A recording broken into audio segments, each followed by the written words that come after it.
Je m'appelle Lisa. J'avais 38 ans le jour de ma mort. J'étais assise à ma table de cuisine, en train de corriger des tests d'orthographe. Rien de dramatique. Pas d'accident de voiture, pas d'alerte palpitante. Un instant, j'entourais un mot à l'encre rouge, me demandant si j'avais assez de poulet pour faire un sauté pour le dîner.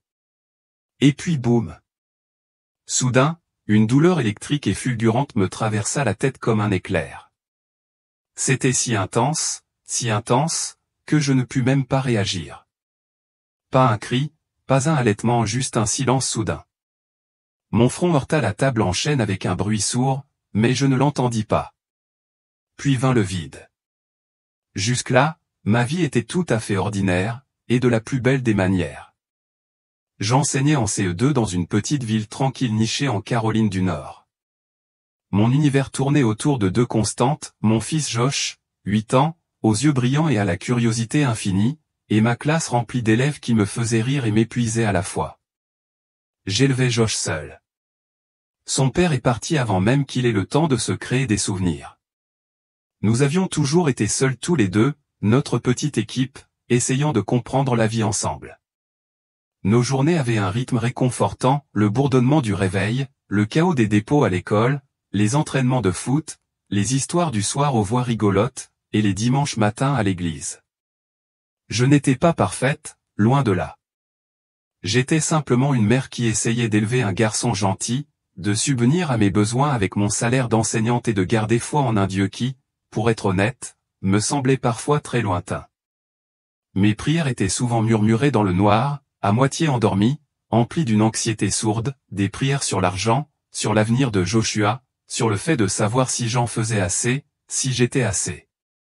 Je croyais en Dieu, certes, mais je l'imaginais comme un souverain lointain, assis sur un trône, probablement trop occupé à diriger l'univers pour remarquer quelqu'un comme moi qui galère au quotidien. Jamais je n'aurais imaginé me retrouver devant lui. L'obscurité ne persistait pas. Elle n'était ni terrifiante ni froide. C'était juste un vide, comme au cœur d'un silence profond. Puis j'ai commencé à percevoir quelque chose, une faible vibration, un bourdonnement. Pas vraiment un son, plutôt une douce énergie qui me traversait. Puis je me suis senti m'élever, comme si quelque chose de doux me soulevait. J'ai pris conscience non pas avec mes yeux, car je ne semblais plus avoir de corps, mais d'une manière plus profonde que la vue. Et c'est là que j'ai compris, je flottais près du plafond de ma cuisine.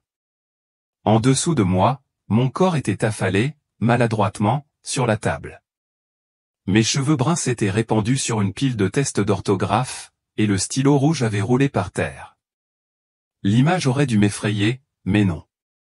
Il n'y avait plus de douleur, plus de confusion. Tout semblait étrangement paisible, comme si j'assistais à une scène de la vie de quelqu'un d'autre. C'est là que j'ai compris, oh, me suis-je dit. Je suis mort. Avant même que je puisse digérer le poids de cette prise de conscience, la porte coulissante s'ouvrit en grinçant et Josh entra, ses crampons de foot claquant sur le linoléum comme chaque après-midi. « Maman, j'ai faim » cria-t-il comme toujours. Puis il me vit. « Maman » sa voix baissa. Il se figea en plein pas, les yeux fixés sur moi. Je l'ai regardé s'approcher prudemment et poser sa petite main sur mon épaule. « Maman, réveille-toi » a-t-il murmuré. Son visage s'est crispé de confusion, puis de peur. Il s'est mis à me secouer de ses petites mains déterminées. « Maman, réveille-toi, s'il te plaît. » J'aurais voulu le serrer dans mes bras pour lui dire que j'étais là, que tout allait bien, mais je n'avais ni voix ni bras. J'étais seulement une présence qui regardait mon enfant s'effondrer et je ne pouvais rien faire pour l'empêcher. Il courut au téléphone. Ses mains tremblaient, mais il se souvenait de notre adresse, je le lui avais bien rappelé, au cas où. Il raconta tout au répartiteur, d'une voix brisée par la terreur, mais il n'oublia rien. Mon brave et doux garçon. Et tout ce que je pouvais faire, c'était flotter au-dessus, en proie à un amour si intense qu'il brûlait. Tous mes souvenirs de lui me revenaient en mémoire, la façon dont il se blottissait sur mes genoux quand il était malade, l'odeur de ses cheveux après le bain, la façon dont il glissait sa main dans la mienne à l'épicerie sans un mot. Cet amour immense était tout ce que je ressentais maintenant. C'était tout. Puis, au loin, j'entendis les sirènes hurler. Et à peine s'étaient-elles approchées de la cuisine que le sol, les murs et même l'air se mirent à se dissoudre autour de moi. La scène se transforma en quelque chose de complètement différent. Une chaleur, une lumière, quelque chose de radieux et d'or commença à m'entourer. Je n'étais plus en suspension, j'étais attiré vers l'avant. Et j'avais l'impression de rentrer chez moi. Soudain, je n'étais plus dans ma cuisine. Je n'étais plus dans un endroit familier. Il n'y avait plus de murs, plus de plafond, plus de sol sous mes pieds, juste une lumière infinie et rayonnante qui s'étendait dans toutes les directions. Mais elle n'était ni crue ni aveuglante. Elle était chaleureuse. Vivante. Elle m'enveloppait comme un souvenir auquel j'avais oublié appartenir. Je n'avais plus l'impression de flotter. J'avançais, j'étais attiré plus profondément dans cette étendue dorée. Et à chaque pas ou pensée ou traction, je me sentais plus en paix. Et puis je l'ai vu là, au centre de cette lumière vivante. Quelqu'un marchait vers moi. Je n'avais pas besoin de présentation.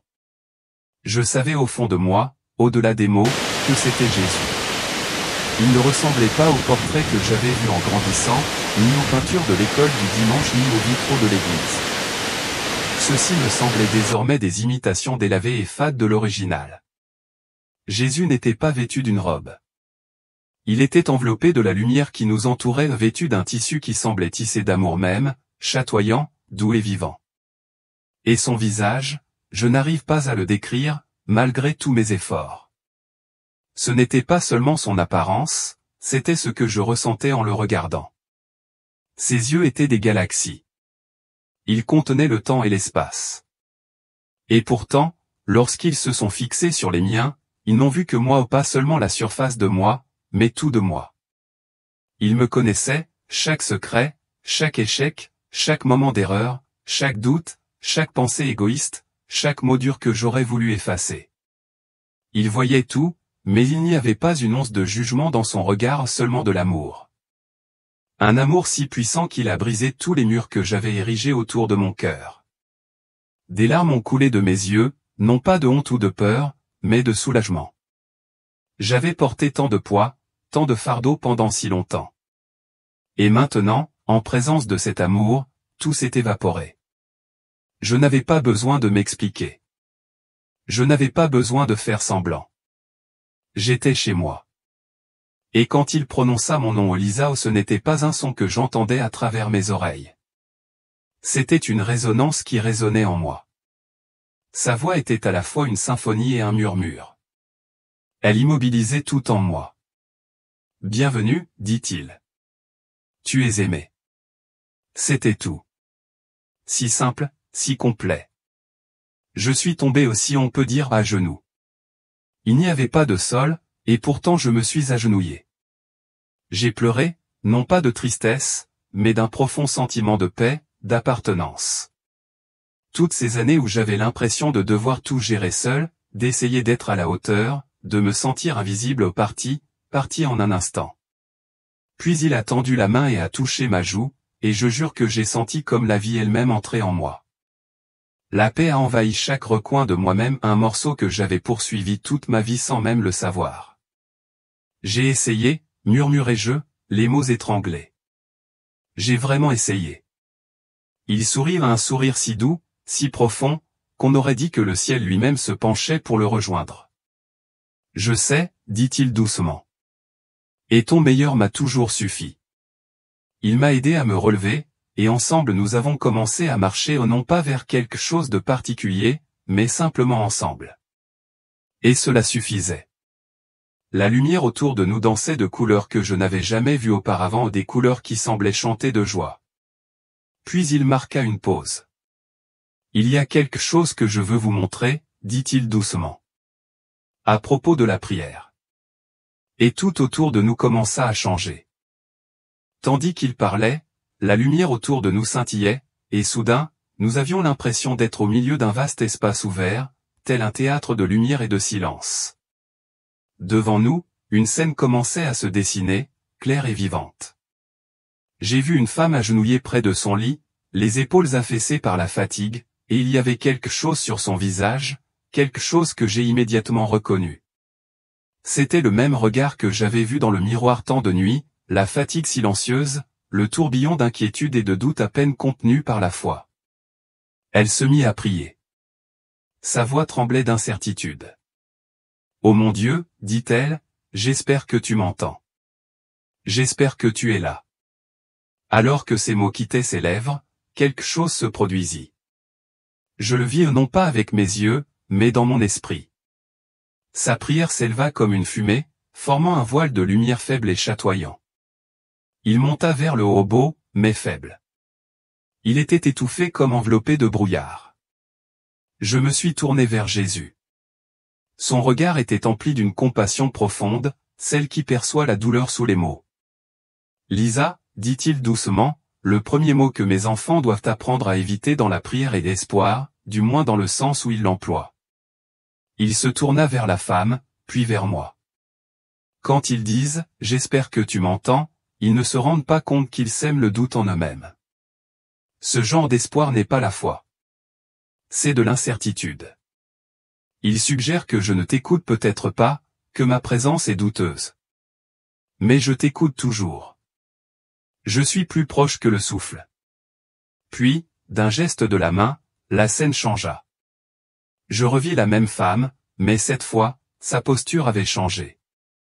Ses épaules étaient toujours fatiguées, mais sa voix était différente, posée, posée. « Père, dit-elle doucement, je sais que tu m'entends. Je te parle maintenant. » Cette fois, sa prière jaillit d'elle comme un rayon de lumière pure vibrant, vivant, puissant. Il jaillit vers le haut comme une flèche, transperçant une obscurité épaisse que je n'avais même pas remarquée auparavant. L'obscurité recula tandis que la lumière la traversait, se retirant comme la brume devant le soleil matinal. J'en ai haleté. Waouh! Jésus acquiesça, un sourire discret aux commissures des lèvres.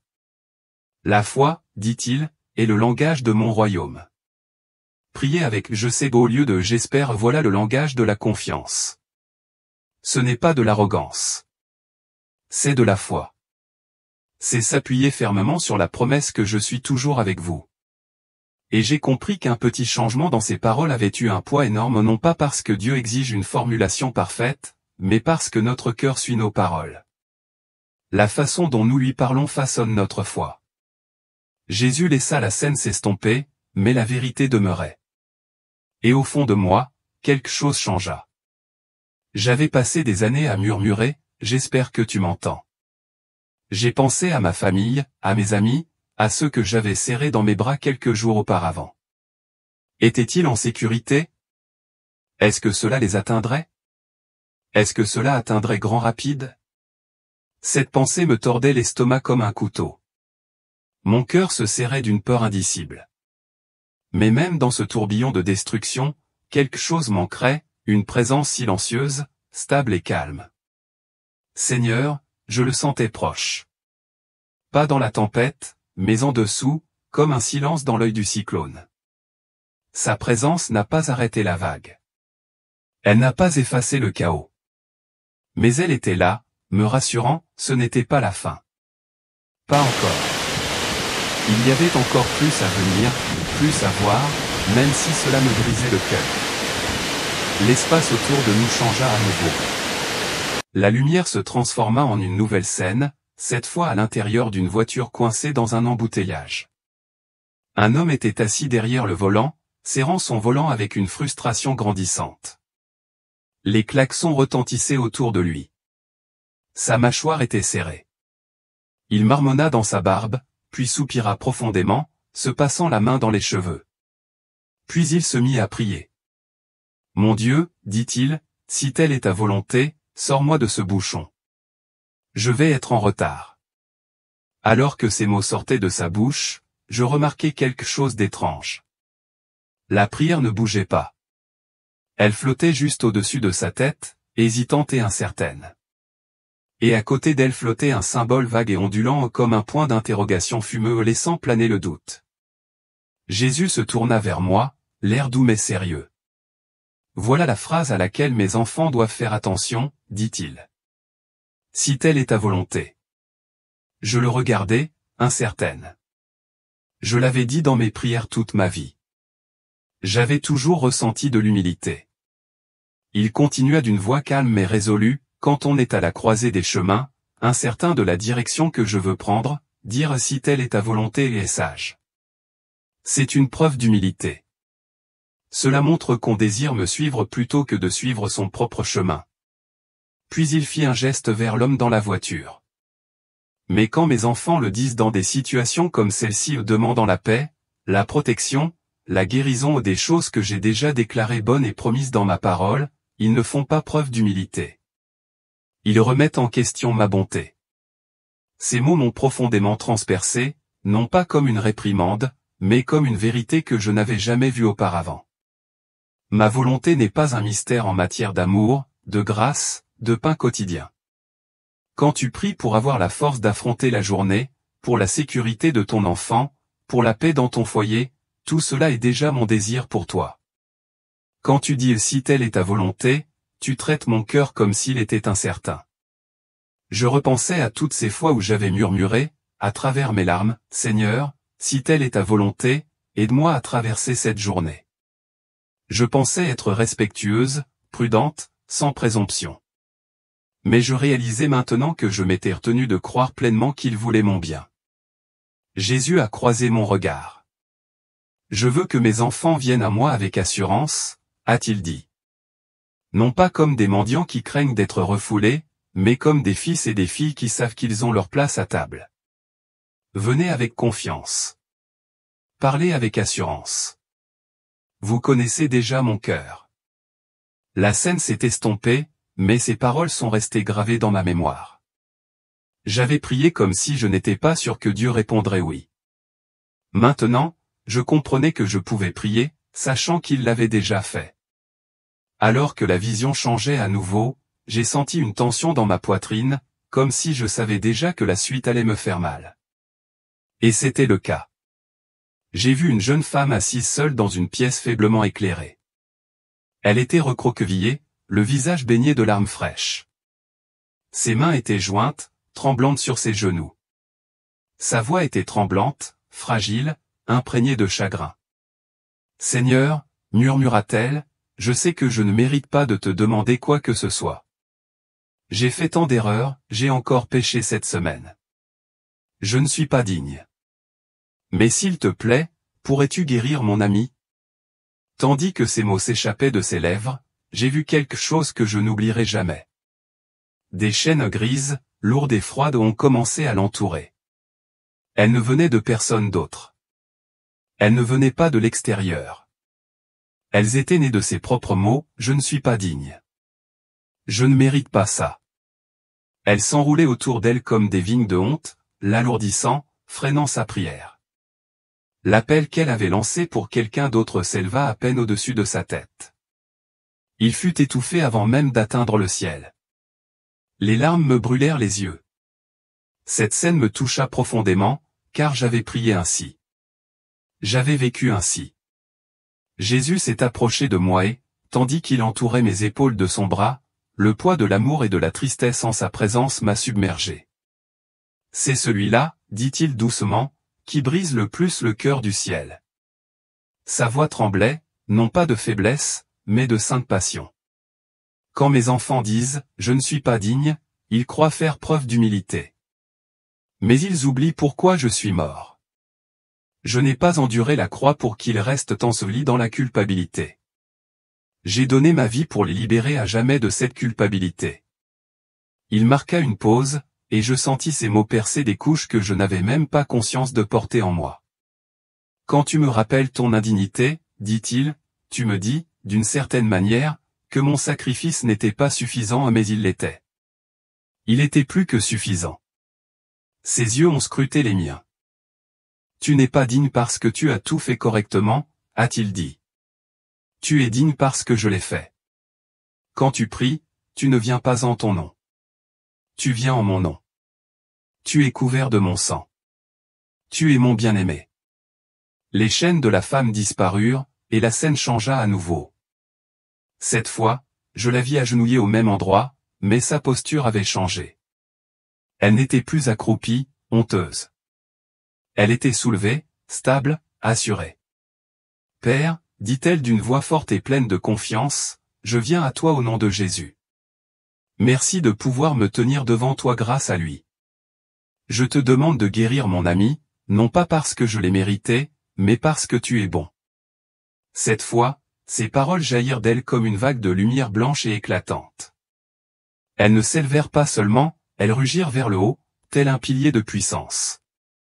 J'ai vu des anges l'accompagner. J'ai vu les ténèbres alentour fuir.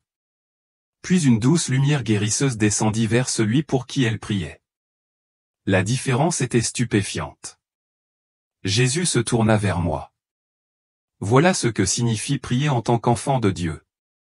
Ne pas ramper dans la honte, mais rester debout dans la grâce. Reconnaissez votre péché, oh oui, repentez-vous mais ne vivez pas dans l'erreur. Recevez le pardon, puis relevez-vous. Relevez la tête. Parlez avec l'autorité que je vous ai donnée. J'ai dégluti avec difficulté, le cœur grand ouvert. L'espoir s'était transformé en certitude. Si telle est ta volonté, était devenue, je sais que telle est ta volonté. Et, je n'en suis pas digne, était devenu, je suis rendu digne en lui. Tout autour de nous s'immobilisa, comme si la lumière elle-même s'était arrêtée pour reprendre son souffle. L'atmosphère scintillait doucement, palpitant comme le rythme régulier d'un battement de cœur vivant doux, délibéré, sacré. Ce n'était pas le silence tel que nous le connaissons. C'était quelque chose de plus profond, un silence porteur de sens. Je restais là, immobile, essoufflé, complètement défait. Je n'avais plus de questions, plus de doutes, plus de confusion, plus d'efforts, plus de peur, plus besoin de faire mes preuves. Tout s'était dissipé comme la brume matinale au soleil. Il ne me restait plus que cette conscience bouleversante, cette pleine conscience que j'avais enfin trouvé la vérité que mon âme recherchait désespérément. Je me suis tourné vers Jésus, et mon cœur était rempli de gratitude et de désir, comme un enfant enfin tenu dans ses bras après avoir été perdu.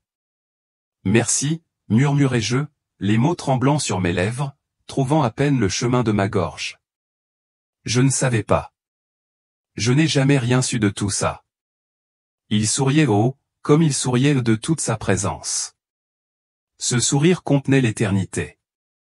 C'était le genre de sourire qui ne se contente pas de vous voir, il vous connaît. Un sourire qui avait vu chaque instant de ma vie, chaque doute, chaque échec, chaque prière silencieuse dans l'obscurité. Et pourtant, pas une once de déception en lui, que de la joie, que de l'amour, un amour pur, saint, inébranlable. Mais même dans ce sourire, quelque chose changea, quelque chose d'infime, de subtil, d'incompréhensible. Une lueur de compréhension passa entre nous, et une oppression commença à monter dans ma poitrine. Je la sentis avant de la comprendre pleinement, une douleur grandissante, un tiraillement intérieur discret, une tristesse inattendue. Je ne voulais pas partir. Avant même qu'il ne parle, je le sentais venir, savoir que cet instant sacré, glorieux, radieux, n'était pas la fin. Que mon séjour ici n'était que temporaire. Et à mesure que cette prise de conscience s'épanouissait dans mon esprit, le chagrin grandissait aussi. L'idée de quitter cet endroit, de m'éloigner de cet amour, de lui, me semblait insupportable, comme si on me demandait de quitter la seule chose qui m'ait jamais vraiment comblé. Je veux rester, ai-je lâché, les mots jaillissant de moi comme une supplication désespérée. Ma voix était brisée, faible et enfantine. S'il vous plaît, ne me renvoyez pas. Je suis fatigué. Je suis si fatigué depuis si longtemps. Je veux juste rester ici avec vous. Jésus m'a regardé avec une tendresse si puissante, si infinie, qu'elle m'a presque brisé. Son regard n'a pas bronché. Il n'a pas détourné le regard de mes larmes. Il les a accueillis avec une compassion si totale que les étoiles dans ses yeux ont brillé davantage. Il tendit la main et la posa sur mes épaules. Son contact était chaud et constant, m'ancrant comme s'il m'empêchait de m'effondrer complètement. « Lisa, dit-il, sa voix étant un baume pour mon âme douloureuse, ton travail n'est pas terminé. » Je secouai la tête, les larmes coulant à flots. Mais je ne suis pas assez forte, murmurai-je. C'est si dur là-bas. La vie fait mal. Je ne sais pas si je pourrais recommencer. Il n'a pas discuté. Il n'a pas essayé de me dissuader de ce que je ressentais. Il m'a simplement prise dans ses bras et m'a serré comme quelqu'un qui comprenait toutes les raisons pour lesquelles je voulais rester et toutes les raisons pour lesquelles je devais partir. Tandis qu'il me tenait, son amour m'enveloppait comme une armure. Il n'effaçait pas la douleur que je ressentais, mais il me la protégeait au plus fort que la peur, plus profond que le chagrin, inébranlable. Tu ne seras pas seul, murmura-t-il dans l'espace entre nous. Pas un seul instant. Je marcherai avec toi. Je te fortifierai. À chaque prière, à chaque respiration, je serai là. Tu as vu la vérité maintenant, Lisa. Elle fait partie de toi. Et où que tu ailles, elle t'accompagne. Il s'est reculé juste assez pour me regarder à nouveau dans les yeux. Son regard était plein d'une intention sacrée, aucune pression, aucun fardeau, mais une vocation. Mon peuple, dit-il, prie, les mains liées par la peur et le doute. Ils ignorent l'autorité qu'ils détiennent. Ils vivent sous l'héritage que je leur ai donné, mais ils n'y sont pas obligés. Vous l'avez vu. Vous l'avez ressenti. Maintenant, vous devez retourner le leur dire. Ces mots me permirent de traverser la poitrine comme une charge sacrée. Ma gorge se serra. Mon corps trembla, non pas de peur de ce qu'ils demandaient, mais de douleur à l'idée de devoir abandonner ce que j'allais devoir faire. Je ne voulais pas retourner dans ce monde, celui des factures, des échéances, des chagrins et du bruit. Je ne voulais pas échanger cette chaleur contre des néons, ni ce calme contre le chaos du quotidien. Cette pensée me semblait grise, froide, si loin de cette splendeur. Mais il ne détourna pas le regard. Il a soutenu mon regard avec le même amour indéfectible. Dis-leur comment prier, a-t-il dit. Dis-leur que je ne suis pas distant. Je ne suis pas enfermé dans un royaume inaccessible. Je suis un père, proche, présent, dans l'attente. Dis-leur qu'ils n'ont pas besoin de supplier ou d'avoir peur. Dis-leur qu'ils sont aimés. Qu'ils sont entendus. Et qu'ils me suffisent déjà. Je ne pouvais pas parler. Je ne pouvais même pas hocher la tête. J'ai juste pleuré au pas des larmes silencieuses, mais des sanglots profonds et déchirants. De ceux qui jaillissent du plus profond de l'âme. Mais il n'a pas bronché. Il m'a soutenu tout au long de cette épreuve. Laisse-moi me briser dans ses bras. Laisse-moi déverser toute ma tristesse et toute ma peur. Et quand j'ai enfin levé mon visage baigné de larmes pour le regarder dans les yeux une dernière fois, il a prononcé les 3 mots qui allaient m'accompagner toute ma vie, je t'aime. 3 mots, c'était tout. Mais dans ces mots vivaient des galaxies. Dans ces mots, il m'a tout donné, force, courage, but, paix. Et c'est ainsi que cela s'est produit. L'attraction et une force soudaine et fracassante, comme si j'étais pris dans l'emprise du temps lui-même m'a tiré en arrière. La lumière autour de moi s'est effondrée. La chaleur s'est évanouie. Le son de sa voix s'est évanoui dans le silence. Tout ce qui avait semblé si vivant, si éternel, m'a échappé des doigts comme une brume. La douleur brutale et immédiate est revenue en force comme une tempête déchirant le verre. Je fus projeté dans mon corps comme si j'avais été projeté du ciel et plongé dans les flammes. Un instant, j'étais enveloppé d'un silence parfait, enveloppé d'une chaleur divine, entouré d'une lumière qui ressemblait à l'amour même. Puis, sans prévenir, j'en fus arraché. L'agonie me transperça. Une décharge électrique fulgurante me transperça le crâne comme s'il allait se fendre en deux. Ma poitrine se convulsa, mes poumons se bloquèrent, puis vint un halètement, un souffle sec et désespéré, rauque et rauque, comme une noyade. Mes sens furent assaillis d'un seul coup. Des néons violents me brûlèrent les yeux, la paix de l'éternité fut remplacée par le chaos froid et stérile d'une chambre d'hôpital. Les alarmes sonnaient, les moniteurs hurlaient, les pas martelaient le sol, les voix se chevauchaient dans une urgence frénétique. Lisa, Lisa, reste avec nous. Tu m'entends? Serre-moi la main, serre-la si tu m'entends. Je ne pouvais pas parler. Ma gorge était brûlée et sèche, comme si elle avait été poncée de l'intérieur. Chaque respiration me raclait. J'avais des tubes dans le nez et la gorge. J'avais la bouche sèche. Quelque chose tirait sur mon bras ou une aiguille de perfusion qui tirait sur ma peau douloureuse. La douleur hurlait de tous côtés. Ma tête me lançait comme si elle était remplie de verre brisé. Ma poitrine me faisait mal à chaque inspiration. Même ma peau me piquait, comme si elle se réveillait trop vite. Des formes floues planaient au-dessus de moi, des silhouettes en tenue d'hôpital, des voix aboyaient des ordres, les yeux écarquillés d'incrédulité. Une infirmière pleurait. Une autre me serrait le poignet, vérifiant mon pouls, comme si elle avait du mal à y croire.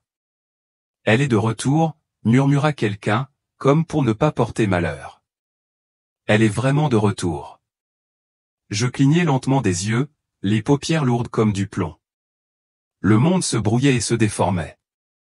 Une femme se pencha vers moi, des yeux doux, un sourire tremblant, des larmes perlant au coin de ses cils. « Tu nous as fait une telle peur, ma chérie, » dit-elle doucement, la voix chargée d'émotion. « Ravi de te revoir. » Puis une autre voix s'éleva, plus ferme, plus clinique. Un homme, le médecin, apparut dans mon champ de vision floue, braquant une lampe stylo sur mes pupilles. Son visage était pâle et crispé par l'incrédulité. Ses mains étaient fermes, mais ses yeux semblaient avoir été témoins d'une scène inexplicable. « Lisa, » dit-il en observant attentivement ma réaction, « sais-tu où tu es ?» J'essayai de répondre, mais les mots restèrent bloqués par la douleur dans ma gorge. J'acquiesçai légèrement. C'était tout ce que je pouvais dire. Il expira, comme s'il n'avait pas réalisé qu'il avait retenu sa respiration. « Vous avez eu un anévrisme cérébral massif, » poursuivit-il en feuilletant des papiers sur un bloc-notes qu'il ne lisait pas vraiment. « On vous a retrouvé évanoui à votre table de cuisine. Les ambulanciers ont dit que vous n'aviez plus de pouls depuis au moins 12 minutes avant de commencer la réanimation cardio-pulmonaire. Vous étiez cliniquement mort, plus de battements de cœur, plus d'oxygène au cerveau. » Il marqua une pause, secouant lentement la tête, fixant toujours le dossier comme s'il allait se corriger. « Et on t'a perdu 2 fois ici aux urgences, » ajouta-t-il doucement. « Au total, tu as été absent plus de 23 minutes. »« Lisa, je vais être honnête, » dit-il en me regardant avec un mélange d'admiration et de confusion. « Il n'y a aucune raison médicale pour que tu sois éveillé en ce moment. Aucune raison pour que tu sois lucide. Franchement, il n'y a aucune raison pour que tu sois en vie. » Il regarda à nouveau le bloc-notes. « C'est un miracle. » Et je savais, au plus profond de moi, au plus profondément que moi, qu'il avait raison. Mais même lorsqu'il prononça ce mot, quelque chose en moi résista. Miracle n'était pas faux, c'était juste un mot trop faible pour ce que j'avais vécu. Ce n'était pas seulement une frôlant la mort ou un heureux réveil. J'étais passé par là. Je m'étais tenu dans les bras de celui qui crée la vie à partir de rien. J'avais cheminé dans un amour sans limite, sans condition, sans fin. J'avais regardé le visage de Jésus et je l'avais entendu prononcer mon nom, j'avais senti ses mains toucher mon âme et maintenant, il était parti. La douleur m'a frappé comme une vague. Ce n'était ni la peur, ni le choc, ni même la confusion. C'était du chagrin. Un chagrin si profond, si insupportable. Quelque chose m'avait été arraché, quelque chose dont j'ignorais que je ne pouvais me passer jusqu'à ce que j'y sois obligé.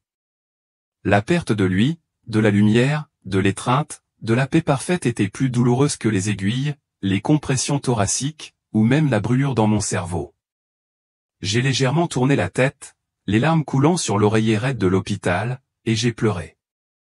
Je n'ai pas pleuré par peur. J'ai pleuré parce que je me souvenais. Je me souvenais de ce que c'était que d'être à la maison. Je me souvenais de ce que c'était que d'être vu avec un amour parfait. Je me souvenais du son de sa voix, de son regard, de la chaleur de sa présence. Et il me manquait. Jésus me manquait. Même entouré de gens, mon pour établi, les machines sifflant ma survie, je ne m'étais jamais senti aussi vide qu'à ce moment de séparation d'avec lui. Mon rétablissement a laissé tout le monde abasourdi. Les médecins, les infirmières, les neurologues, tous revenaient sans cesse sur leur expression perplexe. On ne sait pas comment c'est possible, disaient-ils. Ils ont effectué tous les scanners possibles au scanner, IRM, examen neurologique à la recherche de lésions qui auraient dû être présentes. J'étais sans pouls depuis plus de 23 minutes. Médicalement parlant, je n'aurais jamais dû revenir. Et si je l'avais fait, je n'aurais pas été cohérent, fonctionnel, ni même conscient. Mais tous les scanners étaient positifs. Pas de gonflement du cerveau, pas de manque d'oxygène, pas de déficit. C'était contre toute attente médicale. En quelques jours seulement, j'étais assise dans mon lit, je parlais au personnel et je riais même aux blagues ringardes des infirmières. Tout le monde parlait d'un miracle et c'en était un. Mais pas seulement parce que j'étais en vie. Le miracle le plus profond s'était produit là où aucune machine ne pouvait le mesurer, dans mon esprit. Quelque chose de fondamental avait changé en moi. Je n'étais pas seulement en vie. J'étais transformé. Il y avait en moi un calme nouveau, une clarté que je n'avais jamais connue auparavant. C'était comme si on m'avait donné de nouveaux yeux non seulement pour voir le monde, mais aussi pour me voir moi-même, pour voir Dieu et pour voir la prière elle-même. Dès qu'ils ont amené Josh dans ma chambre, tout s'est enchaîné. Il jetait un coup d'œil discret, prudent, respirant à peine, serrant la main de l'infirmière. Son petit visage était pâle et ses yeux écarquillés d'incertitude comme s'il voulait croire ce qu'il voyait, mais n'osait pas encore s'y fier. Quand son regard se posa enfin sur le mien et qu'il vit que j'étais réveillé, tout son corps se figea. Je souris faiblement et tendis la main vers lui et c'était tout ce dont il avait besoin. Il courut droit dans mes bras et s'accrocha à moi comme s'il ne me lâcherait jamais. J'enfouis mon visage dans ses cheveux et le respirai. Cette odeur chaude, familière, irremplaçable était tout ce dont j'avais besoin. J'étais exactement là où je devais être. Je suis là, bébé, murmurai-je à travers mes larmes. Maman est là. Et à cet instant, j'ai compris pourquoi j'étais revenu. Il était ma raison d'être. Il était ma mission. Et pas seulement lui, mais tous ceux qui auraient un jour besoin d'entendre ce que j'avais appris de l'autre côté. De l'extérieur, ma vie n'a peut-être pas beaucoup changé. Je suis toujours dans la même maison, je traverse la même cuisine où tout a commencé. J'enseigne toujours en CE2, je fais toujours des tests d'orthographe et j'aide les petites mains à bien tenir leur crayon. Mon quotidien n'a pas tellement changé. Mais à l'intérieur, tout est différent. La tension constante qui bourdonnait sous chacune de mes pensées, la peur silencieuse qui me suivait de l'épicerie à la salle de classe jusqu'au bord de mon lit, a disparu maintenant. Et si le « pas assez » avait été réduit au silence ? À sa place se trouve quelque chose de plus fort, de plus stable, une paix indépendante des circonstances, un calme qui perdure même lorsque la vie tente de l'ébranler. Car maintenant je sais que le paradis existe non pas parce que je l'ai lu dans un livre, entendu dans un sermon ou voulu qu'il soit vrai, mais parce que j'y suis allé. J'ai senti sa lumière. Je me suis tenu en présence de Jésus. J'ai entendu sa voix, non pas avec mes oreilles, mais avec quelque chose de plus profond. Je l'ai regardé dans les yeux, et je porte ce regard en moi maintenant. Il ne me quitte jamais. Et grâce à cela, mes prières ne sont plus prudentes ni incertaines. Ce ne sont plus des cris désespérés lancés dans un ciel silencieux. Elles sont confiantes, ancrées, vivantes. Elles viennent d'une fille qui sait que son père l'écoute. Je ne commence plus mes prières par « j'espère que tu m'entends maintenant ». Je commence par « je sais que tu es là ». Je ne dis pas « si c'est ta volonté » lorsque je demande la paix, la force ou la provision, car je sais que ces choses sont déjà sa volonté. J'ai cessé de me considérer comme indigne, car il m'a dit que je méritais qu'on me donne ma vie. Il a payé le prix pour que je sois sienne. Cela signifie que je ne viens pas ramper comme une étrangère, je viens debout comme une fille. Et lorsque je prie avec cet esprit non pas avec arrogance, mais avec identité où j'ai vu les choses bouger. Pas toujours instantanément, pas toujours comme je l'espérais, mais les choses changent, les cœurs s'adoucissent, les portes s'ouvrent. De petits moments de bonheur surgissent au beau milieu d'un mardi ordinaire. Je le vois chez Josh, il rit plus librement maintenant, son esprit est plus léger. Je le vois dans ma classe, chez les élèves qui s'ouvrent après des semaines de silence. Je le vois dans les moments de grâce, dans le timing divin, dans la grâce qui arrive exactement au moment où j'en ai besoin. Ces petits miracles sont comme les empreintes digitales de celui qui m'a renvoyé, me rappelant qu'il est toujours avec moi, qu'il marche toujours à mes côtés, comme il me l'a promis. Et c'est pourquoi je vous le dis maintenant, ce message ne m'était pas destiné uniquement. J'ai été envoyé pour le partager. Alors, si vous priez dans le silence, en vous demandant, quelqu'un m'entendra-t-il, si vos paroles s'évanouissent dans l'obscurité et vous font douter de leur importance, ceci est pour vous. Vos prières ne sont pas vaines. Elles ne sont pas vaines. Elles portent le poids de votre foi, ce qui signifie qu'elles ne peuvent s'élever qu'autant que vous le croyez. Alors, cessez d'espérer et commencez à savoir. Arrêtez de murmurer, si, sur des choses auxquelles Dieu a déjà dit, oui. Arrêtez de vous excuser de vous approcher du trône. Votre place est là, non pas à cause de quoi que ce soit que vous ayez fait, mais à cause de tout ce qu'il a fait pour vous. Levez-vous. Levez la tête. Parlez comme quelqu'un qui sait que ses paroles sont entendues, non pas parce qu'elle est parfaite, mais parce qu'elle est aimée. Le roi du ciel n'est pas distant. Il n'est pas silencieux. Il attend que vous lui parliez, non pas avec crainte, mais avec foi. Il attend votre réponse. Ma vie a été complètement transformée après avoir frôlé la mort et m'être retrouvé face à face avec Jésus-Christ. Il m'a non seulement donné la chance de revenir à la vie, mais m'a aussi révélé une prière puissante, celle qui nous protégerait, moi et ma famille, des ténèbres et du danger. Après être revenu du seuil de la mort, j'ai découvert 4 étapes simples mais profondes pour accomplir cette prière, apportant une paix et des bénédictions bien au-delà de tout ce que j'avais pu imaginer. J'ai hâte de partager ce témoignage avec la communauté religieuse, non seulement parce qu'il m'a sauvé, mais aussi parce que Dieu désire que vous aussi soyez touchés par sa lumière. Veuillez indiquer votre nom et votre ville dans les commentaires afin que je puisse prier pour vous en présence du Seigneur. Si vous n'êtes pas encore abonné, cliquez sur le bouton et rejoignez plus de 50 000 âmes qui cheminent ensemble pour répandre la vérité du Très-Haut. Nous vous sommes profondément reconnaissants pour chaque geste de soutien via le bouton « Super merci ». Chaque contribution s'inscrit dans une mission divine d'éveiller les cœurs, et nous exprimons notre gratitude à Dieu. Restez avec moi jusqu'à la fin. Je m'appelle Chloé Lopez, infirmière de 41 ans, originaire de Salamanque, en Espagne, où ma vie s'articulait autour de la dignité tranquille des soins palliatifs. Chaque jour, j'arpentais les couloirs stériles de l'hôpital, l'air chargé d'une odeur d'antiseptique et le doux bourdonnement des moniteurs. Je tenais les mains des mourants, leur murmurant du réconfort tandis qu'ils affrontaient leurs derniers instants, leurs yeux cherchant la paix dans les miens. Le poids de leurs douleurs ou leurs histoires est devenu le mien, un fardeau silencieux que je ramenais chaque soir à la maison. Je n'aurais jamais imaginé que la mort, si familière dans mon travail, m'emporterait bientôt. C'était une fin de soirée d'automne, de ces soirées où les rues pavées de Salamanque scintillaient sous une lune pâle. Après 12 heures de travail épuisante, l'épuisement me collait à la peau comme une seconde peau. Mon corps me faisait mal, mon esprit était abruti par le rythme effréné de la vie hospitalière. En franchissant le seuil de ma maison, une douce sensation de familiarité m'accueillit, mais quelque chose clochait. Une soudaine oppression me serra la poitrine, vive et inflexible. Chaque respiration devint une véritable bataille, mes poumons luttant contre une force invisible. Je trébuchais et m'effondrais sur le tapis du salon, dont les fibres rugueuses pressaient mes paumes. Le monde se brouillait, les sons se fondaient dans un murmure lointain.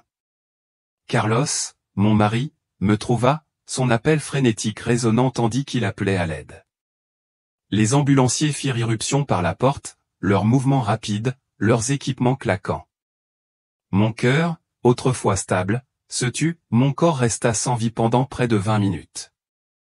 Dans ce vide, je quittai le plan terrestre. Une vaste étendue s'ouvrit devant moi, un royaume sans limite de temps ni d'espace. Une lumière dorée pulsait doucement, tel le battement de cœur de la création elle-même. L'air était vivant, chaud, vibrant d'une énergie qui dissipait toute trace de fatigue. Aucun mur ne confinait ce lieu, aucune ombre n'en obscurcissait l'éclat. C'était la paix, pure et éternelle, un sanctuaire au-delà des murs stériles de l'hôpital. De cette lueur, une silhouette émergea, radieuse et indéniable. Jésus se tenait devant moi, non pas comme une silhouette lointaine sur un vitrail, mais comme une présence vivante. Sa robe scintillait, tissée de lumière stellaire, coulant comme un fleuve d'éclat défiant la gravité.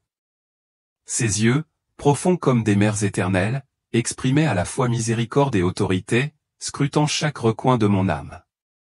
Une chaleur émanait de lui, apaisant les cicatrices d'innombrables nuits passées à soigner les mourants. Sa présence transformait l'espace, la lumière se courbait à sa volonté. Le cycle incessant des pertes à l'hôpital, la douleur sourde des longues gardes, le poids des vies qui me filaient entre les doigts où tout se dissolvait dans son regard. Ce n'était pas une simple vision, c'était une rencontre divine, un tournant qui allait redéfinir mon existence. L'air se réchauffa, comme si le ciel expirait, m'attirant dans son étreinte. La lumière dansait, de douces vagues ondulant vers l'extérieur, témoignant de la puissance de l'instant. Ma vie d'infirmière avait été une vie de service, mais il lui manquait cette profondeur spirituelle. J'avais soigné des corps, soulagé des douleurs, mais jamais touché le divin. Désormais, dans ce royaume intemporel, je me sentais véritablement vivante, mon cœur ouvert à sa vérité. Le souvenir de Salamanque s'estompait, remplacé par cette étendue sacrée. Mon travail m'avait appris à affronter la mort, à la réconforter, mais c'était là mon cheminement, une préparation à une vocation bien au-delà des murs de l'hôpital. La lumière s'intensifia, tel un phare du dessein divin, annonçant le début d'un nouveau chapitre. Je restais bouche bée, le bourdonnement de l'éternité m'enveloppant. Ce n'était pas seulement une pause, c'était une transformation, un appel divin. La présence de Jésus promettait une révélation, une mission à transmettre au monde. Ma vie, autrefois définie par la routine, allait devenir un réceptacle de sa lumière. La rencontre semblait éternelle, mais urgente, comme si le temps lui-même attendait son ordre. Mes années d'infirmière avaient développé ma résilience, mais ce moment exigeait la foi où j'étais prête, l'âme prête à ce qu'il allait révéler. La lumière dorée pulsait plus fort, me rappelant que le paradis était proche et que mon destin allait se réaliser. L'étendue radieuse s'étendait à l'infini, sa lumière dorée, une pulsation vive qui semblait respirer une intention divine. Jésus me guida, sa présence étant un guide constant à travers ce royaume sans limite. Une vision se dévoila, de vastes plaines parsemées d'innombrables maisons, chacune contenant un lit illuminé d'une faible lumière. Les gens sont étendus sur eux, leurs visages sont une mosaïque de lutte et d'espoirs humains, certains agités, d'autres lasses, chacun marqué par les épreuves de la journée. Avant de dormir, Jésus a révélé une porte spirituelle ouverte, un moment sacré où le ciel et la terre s'alignent. Ce seuil, fugace mais puissant, offre une chance de se connecter au divin à un moment de vulnérabilité où l'âme se révèle, prête à recevoir ou à rejeter la présence de Dieu. L'air scintillait tandis qu'il parlait, la lumière se courbant pour souligner ses paroles. J'en ai vu beaucoup fermer les yeux d'épuisement, le cœur lourd d'inquiétude. Des conflits non résolus, des peurs inexprimées et des péchés cachés s'accrochaient à eux de sombres tentacules qui bloquaient la lumière. Ils sombraient dans un sommeil sans protection, leur repos était superficiel, hanté par le poids qu'ils portaient.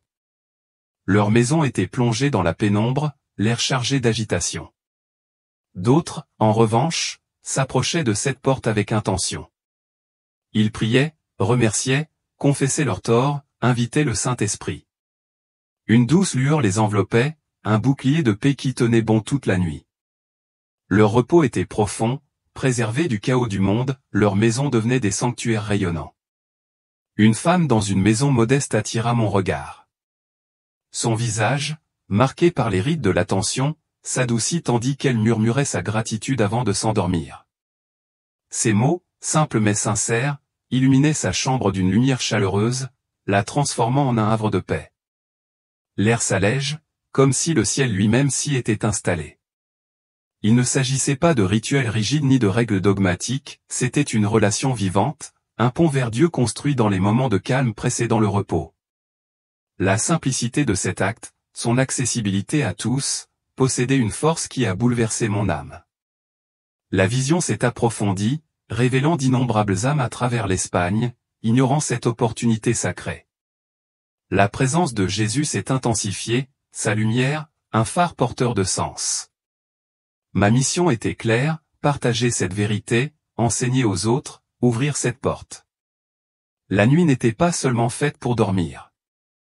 C'était un moment pour communier avec le divin, pour préparer le cœur au repos. Les lits s'estompaient, se fondant dans la lumière dorée, mais le poids de son appel demeurait. J'ai vu les rues tranquilles de Salamanque, des maisons où les gens dormaient d'un sommeil agité, inconscients de ce don. Un besoin s'est emparé de moi, le besoin de les éveiller à cette vérité spirituelle. La lumière pulsait, rappelant la proximité du ciel, m'incitant à agir. Dans les villes et les villages, le même schéma se répétait, ceux qui ignoraient cette porte passaient des nuits agitées, le cœur lourd, ceux qui l'embrassaient trouvaient la paix, leur maison rayonnant de la présence divine. Le contraste était saisissant, un appel à partager largement cette connaissance. La vision persistait, son message clair. Cette porte, si facilement négligée, était un don divin, une chance de s'aligner avec Dieu. Ma tâche était de guider les autres à travers elle, de transformer leur nuit en moment de communion. L'air vibrait de détermination, la lumière était un guide constant. La présence de Jésus confirmait mon rôle, une infirmière désormais chargée de guérir les âmes, les guidant vers cette porte spirituelle. Il me conduisit dans un village le soir. Ces rues s'agitaient au rythme paisible, les maisons brillaient faiblement, chacune abritant des âmes se préparant au sommeil. Certains gisaient anxieux, les traces de la journée gravées sur leur visage. Leur cœur empêtré dans les luttes du monde. D'autres rayonnaient d'un calme paisible, l'esprit ouvert au divin, leur maison baignée d'une douce lumière chaude. La gratitude, révéla Jésus, est le premier pas, la clé qui ouvre la porte spirituelle. Sans elle, le cœur reste fermé à ma présence, un obstacle à la paix divine. Une femme âgée était agenouillée près de son lit, les mains usées par des années de labeur et de souffrance. Ses remerciements murmurés pour les petites bénédictions projetaient une lumière rayonnante qui enveloppait sa maison, la transformant en sanctuaire. L'air se réchauffa, le poids de sa souffrance allégé par cet acte d'adoration. Un jeune homme, dont la vie était semée d'embûches, se tenait là, les joues baignées de larmes. Pourtant, il remerciait Dieu pour sa présence éternelle. Une douce lueur le toucha, soulageant le poids de ses soucis, sa chambre s'illuminant comme baignée par le ciel. La gratitude est une adoration, expliqua Jésus, une déclaration de confiance en l'invisible. Rendez grâce en toutes circonstances. 1 Thessaloniciens 5h18. Ce simple geste ouvre l'âme à la lumière du ciel, la préparant à une communion plus profonde. Je me suis souvenu des nuits où je remerciais Dieu pour le sourire d'un patient, pour la force qu'il m'apportait pendant un quart de travail épuisant, pour le soutien discret de Carlos. Ces moments m'apportaient une lumière faible mais réelle, qui me réconfortait. La gratitude avait été mon bouclier, même si je n'en avais pas compris la puissance. L'ennemi méprise un cœur reconnaissant, disait Jésus. Il fuit l'adoration, incapable de résister à la force rayonnante de la gratitude. Ensuite, j'ai assisté à la confession. Des maisons se sont transformées sous mes yeux, de simples habitations rayonnant de présence divine. Chaque mot de remerciement construisait un pont vers le ciel. Mais beaucoup restaient dans l'obscurité, leur nuit chargée d'inquiétude et de peur. La confession, enseignait Jésus, est le deuxième pilier à un acte vital de liberté qui purifie le cœur pour le repos. À Séville, une jeune fille était agenouillée dans sa chambre sombre, l'air lourd de fardeaux inexprimés. D'une voix sincère, elle avouait son impatience envers sa mère. Un nuage sombre se dissipa, son espace s'illumina tandis que la paix s'installait, son repos désormais serein. Si nous confessons nos péchés, il est fidèle et juste pour nous les pardonner et pour nous purifier de toute iniquité. 1 Jean 1h9. À Madrid, un homme, accablé par l'envie envers un collègue, a parlé de son péché à voix haute. La paix l'a enveloppé comme une couverture, la lumière s'est intensifiée, sa maison a resplendi d'un calme renouvelé. La confession avait brisé ses chaînes, lui rendant le repos. Des familles apparurent, des parents impatients, des jeunes avouant leurs pensées erronées. Chaque confession purifiait l'atmosphère, leur foyer rayonnant d'une présence divine. La confession n'était pas une punition, c'était un cadeau, un pas vers un cœur libéré du fardeau. Enfin, j'ai vu la véritable soumission. Dans un vaste paysage urbain, les maisons brillaient faiblement, chacune symbolisant la prière de quelqu'un. Pourtant, beaucoup s'accrochaient au contrôle, le cœur déchiré par la peur. Une femme était allongée, éveillée, le visage marqué par l'inquiétude pour sa fille, ses prières étaient mêlées d'anxiété. L'air autour d'elle était terne, chargé d'agitation. Sans abandon, a déclaré Jésus, la prière n'est qu'un exutoire, un cri qui s'évanouit dans le vide. La vraie prière abandonne tout à Dieu, une confiance qui transforme le cœur. Déchargez-vous sur lui de tous vos soucis, car lui-même prend soin de vous. 1 Pierre 5h7. Venez à moi, vous tous qui êtes fatigués et chargés, et je vous donnerai du repos. Matthieu 11h28. À Barcelone, un homme assis sur son lit ouvrit les mains vers le ciel. Les dettes s'accumulaient, la santé chancelait, mais sa voix était ferme tandis qu'il confiait le lendemain à Dieu. La paix inondait sa chambre, son repos était profond et inébranlable. L'abandon, a dit Jésus, c'est la foi, non la défaite. Il ferme la porte au trouble, invitant ma présence à veiller la nuit. Partout en Espagne, des familles ont abandonné leurs finances, leurs diagnostics, leur avenir. Leur foyer rayonnait d'une paix inébranlable. À Malaga, des parents ont abandonné leur peur, à Saragosse, une veuve a confié sa solitude à Dieu.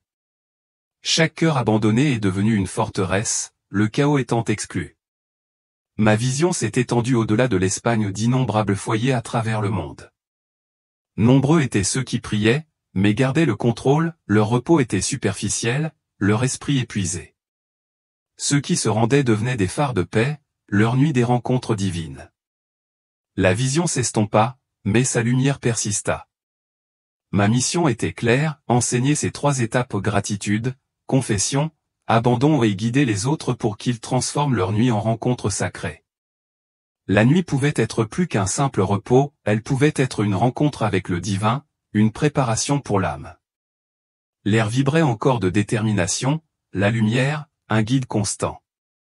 Je me tenais prête à réveiller les cœurs et à ouvrir chaque nuit la porte du paradis. Lorsqu'elle s'abandonna, la paix s'installa, sa demeure rayonnante. Ceux qui abandonnèrent tout à Dieu trouvèrent leur chevalier transformé, en communion avec le divin. La tapisserie mondiale de l'abandon se transforma en un réseau de lumière, une supplication au lâcher-prise. L'abandon n'était pas une faiblesse, mais une force, un acte de foi quotidien qui invitait au calme céleste. La lumière de la ville brillait plus intensément, témoignage de cette vérité. Ma mission était claire, enseigner cette étape, guider les autres vers cette confiance, faire de la nuit un abandon sacré. Les maisons de Salamanque, rongées par l'inquiétude, ont éveillé ma détermination. Le besoin de partager ce dont brûlait en moi, un feu qui réveillait les cœurs. La vision s'approfondit, montrant des communautés unies par l'abandon, leurs maisons resplendissantes comme des étoiles. Cette étape, bien que difficile, avait le pouvoir de transformer des vies, de préparer des âmes au repos. L'air vibrait d'une énergie divine. L'éclat de la ville était un guide constant, et mon rôle était indéniable, diffuser cette vérité, transformer les nuits en moments de foi, faire de l'abandon le battement de cœur de la prière. Jésus se tenait devant moi. Sa présence était une chaleur rayonnante qui emplissait l'immensité. L'air vibrait d'une énergie divine, sa lumière une encre solide dans ce royaume éternel. Un cœur purifié, dit-il, doit être rempli, de peur que la porte spirituelle ne reste ouverte au mal. Cette dernière étape, invitant le Saint-Esprit, conclut la prière sacrée, scellant l'âme de la protection divine. Sa voix résonnait, l'espace palpitant du poids de ses paroles, poussant le cœur à la communion. Cette vision m'a attiré vers une femme d'Alicante, sa chambre silencieuse sous la douce lueur d'une unique lampe. Elle était allongée dans son lit, sa prière posée, un doux appel au Saint-Esprit pour qu'il remplisse son espace et protège ses rêves. Tandis que ses paroles s'élevaient, sa présence descendait non pas en fanfare, mais avec une grâce tendre, tel un voile de paix s'installant sur sa demeure. L'air devint chaud et vibrant, sa chambre se transforma en sanctuaire. Son repos était profond, ses rêves sereins, son âme enveloppée d'un calme divin. L'étendue reflétait cette lueur, sa lumière témoignant de la puissance de l'Esprit. Jésus a cité Luc 11h13, le Père donne le Saint-Esprit à ceux qui le lui demandent. Le psaume 16h7 évoque le conseil de Dieu pendant la nuit, guidant le cœur vers le repos. Jean 14, 26-27 appelle l'Esprit le Consolateur, apportant paix et enseignement. Ces écritures resplendissaient dans la vision, leur vérité illuminant le chemin vers la communion divine. L'air vibrait, l'étendue rayonnait de leurs promesses. Le Saint-Esprit, expliqua Jésus, attend l'invitation, un invité qui honore le choix du cœur. Il réconforte, protège, parle en rêve, transformant le repos en une rencontre sacrée. Sans cet appel, l'âme reste vulnérable, une faille laissée à l'ennemi pour l'exploiter. La vision révélait des foyers obscurcis par cette absence, des nuits superficielles, des rêves troublés par des forces invisibles. Les maisons d'Alicante rayonnaient, leur paix tangible et rayonnante. Les familles invitaient l'Esprit, leurs paroles simples mais profondes. Dans un foyer, les parents priaient ensemble, leurs enfants dormaient profondément, leurs rêves protégés. Dans un autre, un couple reposait en harmonie, leur maison protégée par cette présence divine. La lumière de la ville s'intensifiait, chaque invitation était une étincelle qui reliait les foyers dans un réseau de paix. Le contraste était saisissant. Ceux qui négligeaient cette étape étaient confrontés à l'inquiétude. Un homme de Valence, trop fatigué pour prier, dormait d'un sommeil agité, ses rêves chaotiques, sa maison plongée dans l'ombre. Un jeune homme de Seya, distrait par les soucis du monde, laissait la porte ouverte, son repos vide. L'absence de l'esprit rendait leur chevalier vulnérable, rappelant la nécessité de cette étape. Inviter l'esprit apportait une présence vivante, une communion qui transformait la nuit. Les foyers devenaient des lieux saints, leur repos un don sacré. À Maga, l'invitation d'une veuve emplit son foyer de paix. Sa solitude s'apaisa. À Glouada, la prière d'une famille s'illumina, son sommeil serein. La vision montrait d'innombrables maisons, certaines sombres, d'autres rayonnantes, la différence était nette. Les communautés rayonnaient, unies par cette invitation, leur lumière, tel un fleuve de paix traversant les villes.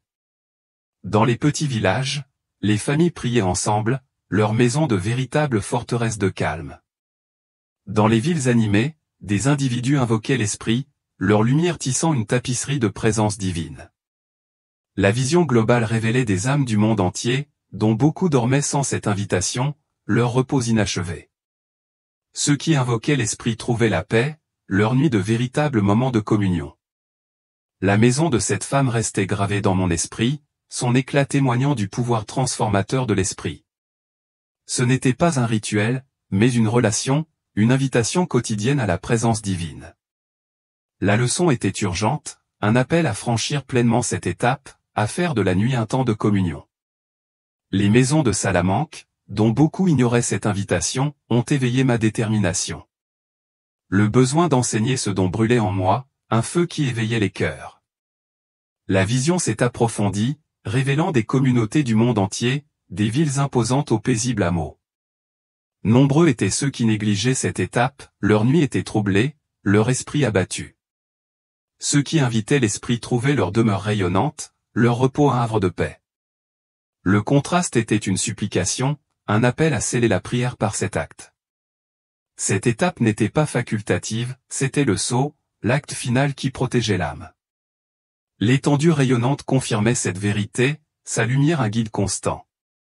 Ma mission était claire, enseigner cette invitation, guider les autres vers cette communion, transformer la nuit en un temps de connexion divine. L'air vibrait d'énergie divine, la lueur rappelait la proximité de l'esprit, transformant la nuit en un repos sacré. Alors, après avoir entendu ces 4 étapes pour une prière complète, les avez-vous suivies à la lettre? Laquelle vous manque peut-être? Commentez ci-dessous pour libérer votre cœur et laisser notre communauté vous encourager. Le regard de Jésus portait le poids de l'éternité, sa présence un phare dans l'immensité radieuse. Cette prière, déclara-t-il, n'était pas pour moi seul, mais pour son peuple une bouée de sauvetage pour les jours à venir. Une vision de 2025 se dévoila, un monde en proie au chaos, ses fondations tremblant sous le poids de la tourmente. Les villes étaient en désordre, les rues étouffées par la peur et l'incertitude. Des tremblements de terre fendaient le sol, les bâtiments tombaient en poussière, le ciel s'assombrissait de cendres, l'air était chargé d'une odeur de ruine. Pourtant, au milieu de cette tempête, les maisons qui priaient ces 4 étapes restaient inébranlables, leur lumière perçant l'obscurité. À Pampelune, Maga, Saragosse, les familles se rassemblaient chaque soir, leur voix douce mais résolue.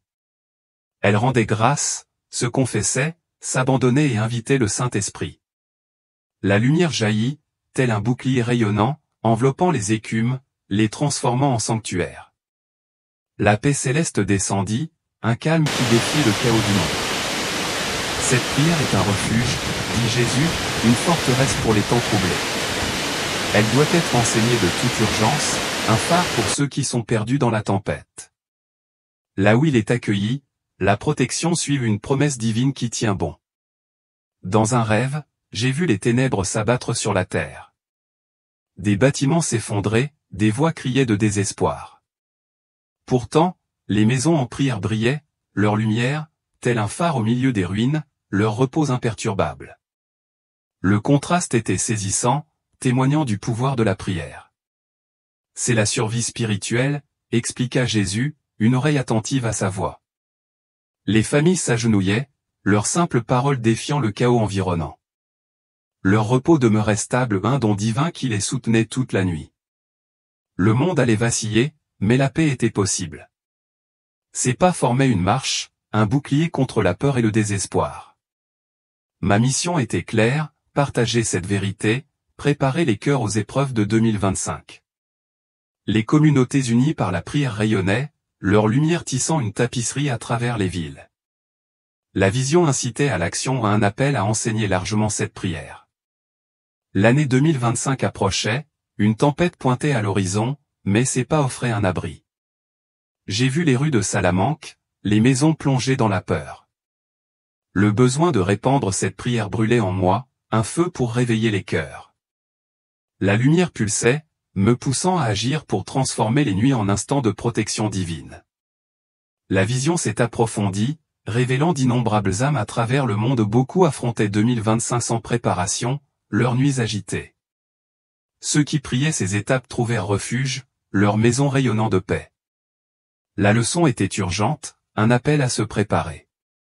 Cette prière n'était pas seulement personnelle, c'était un mouvement, un appel à s'unir dans la foi. L'étendue rayonnante confirmait cette vérité, sa lumière un guide constant. Mon rôle était d'enseigner ce refuge, de guider les autres vers cette paix, de faire de la nuit un moment de force divine. L'air vibrait d'énergie divine, la lueur rappelait sa promesse. C'était un appel à l'action, une mission pour répandre cette prière. La nuit devint un champ de bataille gagné par la foi, une préparation aux épreuves à venir. Jésus me conduisit vers un vaste champ désolé, dont l'étendue s'étendait sous un ciel chargé de nuages d'orage, jetant une pâleur sur la terre. L'air était lourd, saturé du poids d'une douleur inexprimée, d'une tristesse palpable qui s'accrochait à chaque souffle. Dispersées sur le terrain, d'innombrables silhouettes se tenaient, voûtées, liées par des chaînes qui brillaient d'une obscurité surnaturelle. Chaque chaîne palpitait comme si elle était vivante, attachant les âmes au poids du ressentiment et de la trahison. Parmi eux, une femme se détachait, le visage marqué par l'angoisse, les mains crispées sur sa poitrine où la douleur de l'infidélité de son mari s'était envenimée. Ses yeux, creusés par des nuits blanches, reflétaient des rêves hantés par la douleur de la trahison, son repos lui avait été volé par une rancune tenace. Sous mes yeux, le champ semblait gémir, le sol lui-même pleurant le poids du manque de pardon. Les chaînes se resserrèrent autour des silhouettes, leurs liens forgés par le souvenir des paroles non dites de haine, des blessures non cicatrisées. La douleur de la femme irradiait vers l'extérieur, une aura sombre qui obscurcissait l'air autour d'elle. Son foyer n'était que l'ombre de sa paix potentielle. Tel était, révéla Jésus, le prix à payer pour s'accrocher au ressentiment, un cœur emprisonné, une âme privée de repos. Le pardon, dit-il, n'est pas un effacement, mais une libération. Il libère à la fois l'offensé et l'offenseur, libérant le cœur pour recevoir le repos divin. Cet acte, bien que intimidant, possède un pouvoir transformateur, une étape sacrée qui ouvre la voie à la lumière du ciel. Sa voix exprimait une autorité tranquille, ses mots résonnant dans l'atmosphère sombre du terrain, suscitant un faible espoir dans l'obscurité. La femme s'agenouilla, ses mouvements lents, comme si chaque geste luttait contre le poids de sa douleur. Sa prière était douce, presque un murmure, mais résolue. Elle pardonnait à son mari, cherchant la force de libérer la douleur qui avait marqué ses nuits. Tandis que ses mots s'élevaient, les chaînes qui la retenaient tremblèrent, puis se brisèrent, leurs fragments se dissolvant dans la terre. Une lumière radieuse perça les nuages, inondant son corps, sa demeure, son âme même. Les cauchemars qui avaient hanté son sommeil s'estompèrent, remplacés par une paix qui s'installa comme une douce marée. L'air s'allège, la présence céleste s'abattant, transformant sa demeure en un sanctuaire, rayonnant d'un calme divin. Jésus a cité Matthieu 6, 14-15, le pardon libère la miséricorde divine, promesse qui unit le ciel à la terre. Cet acte repousse l'ennemi, scelle le cœur contre les ténèbres et ouvre la voie à la guérison. La vision s'intensifia, le chant devenant désormais une toile de contraste. Certaines personnes restèrent liées, leurs chaînes se resserrant, tandis que d'autres, inspirés par le courage de la femme, se mirent à prier, leurs entraves tombant. À Valence, des familles apparurent, leurs foyers brisés par des années de rancune ou des frères et sœurs séparés, des parents blessés par des paroles inconsidérées. Ils s'agenouillèrent ensemble, leur voix tissant une tapisserie de libération. Chaque confession de pardon était un fil de lumière. Leur maison, autrefois sombre, brillait comme des phares, rayonnant dans la nuit, leur repos retrouvé par cet acte de grâce. L'air de ces demeures vibrait de renouveau, les murs eux-mêmes semblant exhaler un soulagement. Le manque de pardon, je le voyais, projetait de longues ombres engendrant des nuits agitées et des rêves tourmentés. C'était un poison qui s'infiltrait dans l'âme, obscurcissant la lumière de l'esprit. Le pardon, au contraire, était une pluie purificatrice, brisant les chaînes, invitant la paix à s'installer. Le champ se transforma, des taches de lumière se répandirent là où se trouvaient autrefois les chaînes, le sol s'adoucit sous le toucher de la miséricorde divine. Des communautés à travers l'Espagne ont émergé de cette vision, leur ruse animée par le choix de pardonner ou de s'accrocher à la douleur. À Sella, un homme a exprimé sa colère envers un ami trompeur, sa maison a rayonné d'un calme retrouvé. À Gloeda, une mère a pardonné à son fils rebelle, son sommeil était profond et serein pour la première fois depuis des années. Chaque acte de pardon se propageait, une vague de lumière reliant foyers, quartiers, villes entières.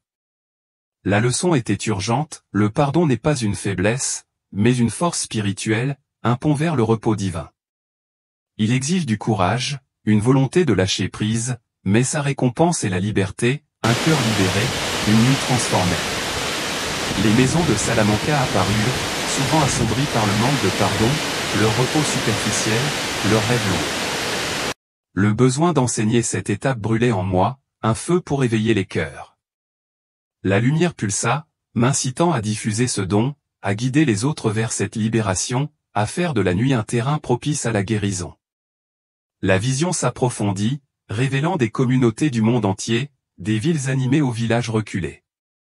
D'innombrables âmes dormaient avec rancune, le sommeil troublé, l'esprit embrumé. Ceux qui pardonnaient trouvaient la paix, leur nuit des rencontres divines avec le calme céleste.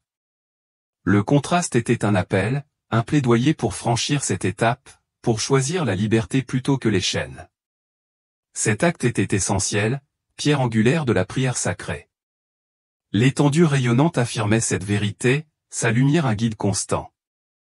Ma mission était claire, enseigner le pardon, guider les autres vers cette libération, transformer la nuit en un moment de connexion divine. L'air vibrait d'énergie.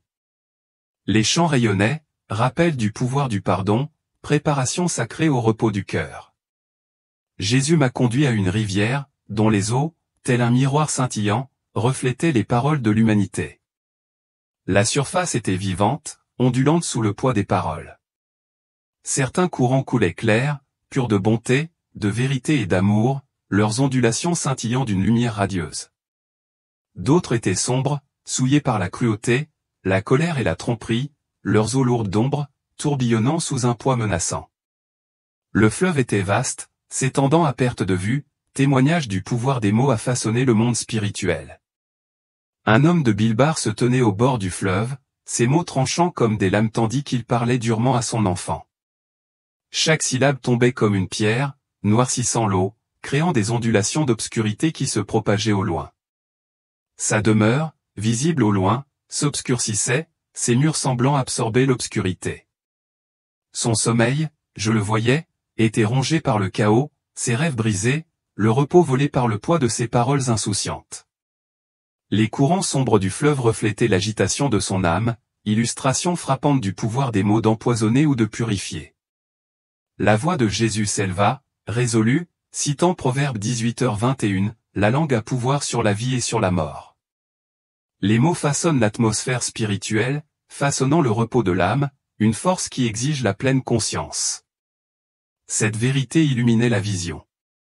Le cours des fleuves était un appel à protéger sa langue, à la manier comme un instrument du ciel. L'homme s'agenouilla près du fleuve, la tête inclinée en signe de repentance. Il demanda pardon pour ses paroles dures, priant pour une parole qui bénisse, qui construise plutôt que de détruire. Tandis que sa prière montait, l'eau s'éclaircit, ses ténèbres se dissolvant en une lumière étincelante. Sa maison resplendit, rayonnante d'un calme divin, son repos retrouvé. La transformation fut immédiate, témoignage du pouvoir de la langue lorsqu'elle est en harmonie avec la volonté de Dieu. À Mia, le groupe se rassembla avant de dormir, leur voix formant un chœur de foi. Ils prièrent pour des paroles qui élèvent, non qui maudissent, leurs paroles une offrande délibérée au ciel.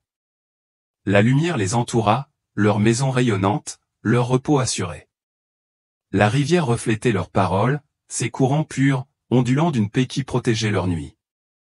Leur unité, leur pleine conscience créèrent un sanctuaire, un espace où les ombres de l'ennemi ne pouvaient s'attarder. Les paroles dures que je voyais semaient l'obscurité, leurs ondes semant le trouble dans les foyers. Les commérages d'une madrilène obscurcissaient sa demeure, son sommeil troublé par la culpabilité. La colère d'un jeune homme asseya jetait des ombres, ses rêves étaient chaotiques. En revanche, des paroles douces apportaient la lumière, un calme constant qui fortifiait la nuit. Les encouragements du père Amaga illuminaient son foyer, le repos de sa famille était profond et serein. Le fleuve scintillait, son cours était un miroir de vérité. Chaque ondulation rappelait le poids sacré des mots. La parole n'était pas anodine. C'était une force spirituelle façonnant le repos de l'âme, protégeant ou menaçant la nuit. La vision montrait des communautés à travers l'Espagne, certaines ternies par des paroles insouciantes, d'autres rayonnantes par un discours intentionnel. Des communautés du monde entier apparurent, leurs paroles façonnant leur destin. Dans les villes surpeuplées, des paroles durent assombrir les rues, semant le trouble. Dans les villages paisibles, des paroles bienveillantes tissaient la lumière, reliant les foyers en paix. Le choix était clair, maudire ou bénir, détruire ou construire. Le pouvoir de la langue était indéniable, une force capable de transformer la nuit en une rencontre sacrée. La leçon était essentielle, un appel à la pleine conscience, à protéger sa langue comme on protège son cœur. Les paroles prononcées le jour résonnaient dans la nuit, leur impact persistant dans les rêves, dans le repos, dans la communion de l'âme avec Dieu. Le cours des rivières incitait à la sollicitude, un chemin vers la paix divine qui commençait par la parole. Les maisons de Salamanque émergèrent, souvent assombries par des paroles inconsidérées, leur nuit troublée. Le besoin d'enseigner cette vérité brûlait en moi, un feu pour éveiller les cœurs. La lumière pulsait, m'incitant à répandre ce don, à guider les autres vers une parole consciente, à faire de la nuit un temps de bénédiction. La vision s'approfondit, révélant d'innombrables âmes à travers le monde. Nombre d'entre elles parlaient sans réfléchir, le sommeil brisé, l'esprit brouillé. Ceux que leurs paroles bénissaient trouvèrent la paix, leurs nuits se transformèrent en rencontres divines. Le contraste était une supplication, un appel à aligner sa langue avec le ciel. Cette étape était essentielle, pierre angulaire de la prière sacrée. L'étendue rayonnante confirmait cette vérité, et sa lumière était un guide constant. Ma mission était claire, enseigner cette pleine conscience, guider les autres vers cette bénédiction, transformer la nuit en un moment de connexion divine. L'air vibrait d'énergie, les rivières resplendissaient, rappel du pouvoir de la langue, préparation sacrée au repos de l'âme. Je me suis réveillé à l'hôpital de Salamanque, le ronronnement strident des machines emplissant l'air stérile. Des néons brillaient au-dessus de ma tête, des tubes reliant mon corps à la vie. Pourtant, une paix surnaturelle m'enveloppait, une étreinte chaleureuse au milieu du froid, un cadeau de l'étendue radieuse que j'avais laissée derrière moi. J'ai prié les 4 étapes, d'une voix faible mais résolue, gratitude, confession, abandon et invitation jaillissaient de mon cœur.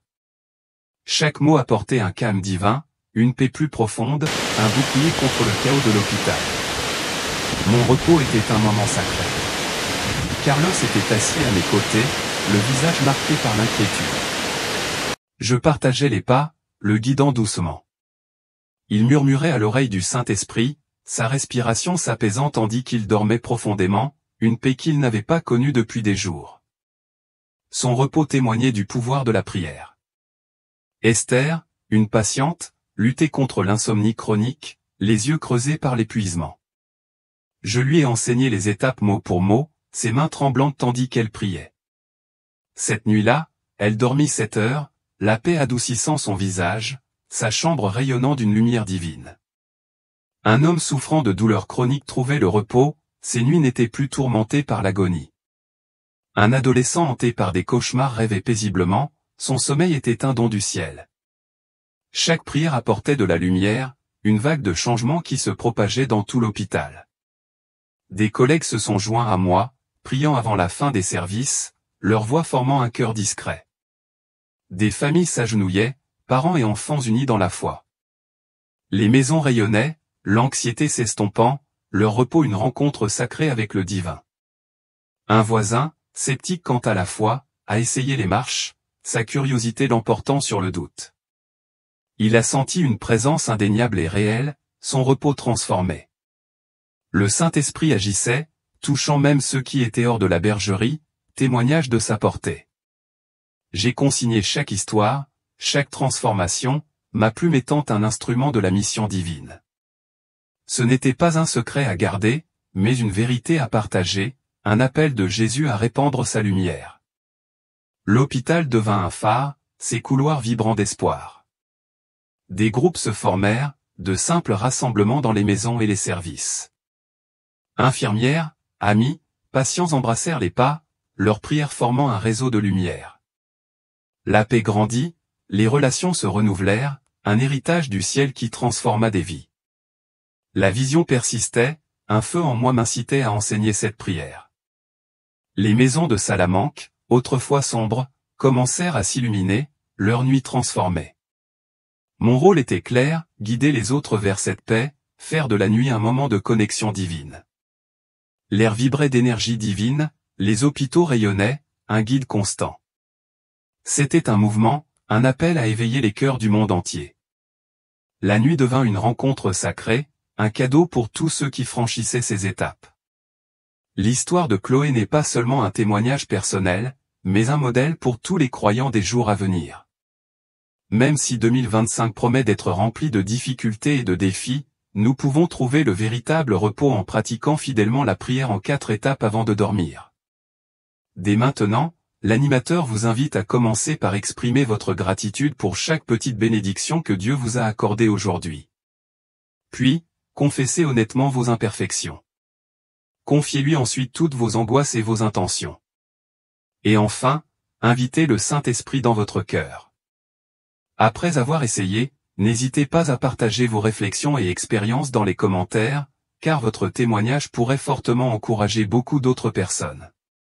Et la prochaine histoire de mort imminente que nous entendrons est 3 prières pour paralyser les démons, le diable, Satan.